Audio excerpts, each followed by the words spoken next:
चली जा आप सबके बीच में आज तुलसी विवाह गीत शेयर करत तनी। अच्छा लगे तो लाइक शेयर सब्सक्राइब जरूर करम जा कि जब भी हम नया वीडियो अपलोड करम तो सबसे पहले नोटिफिकेशन रहुआ सबके मिली।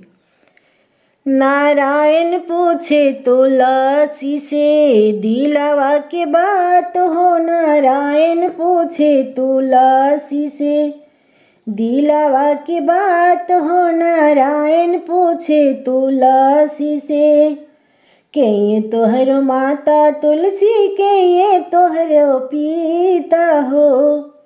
कावन नगरिया में कावन नगरिया में भइल बाबिया हो, नारायण पूछे तुलसी से दिलावा के बात हो, नारायण पूछे तुलसी से धरती मोरा माता हई मेघा मोरा पिता हो। मेथुरा नगरिया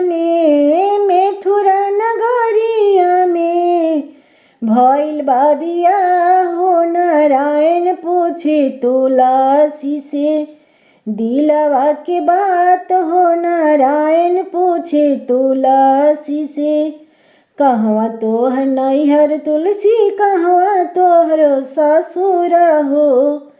कहवा तोहरो नैहर तुलसी कहवा तोहरो सासुर हो।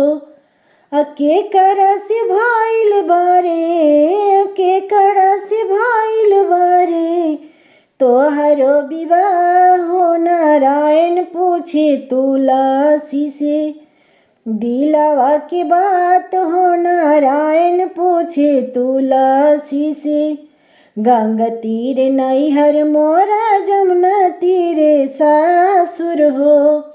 गंगा तीर नैहर मोरा जमुना तीरे सासुर हो।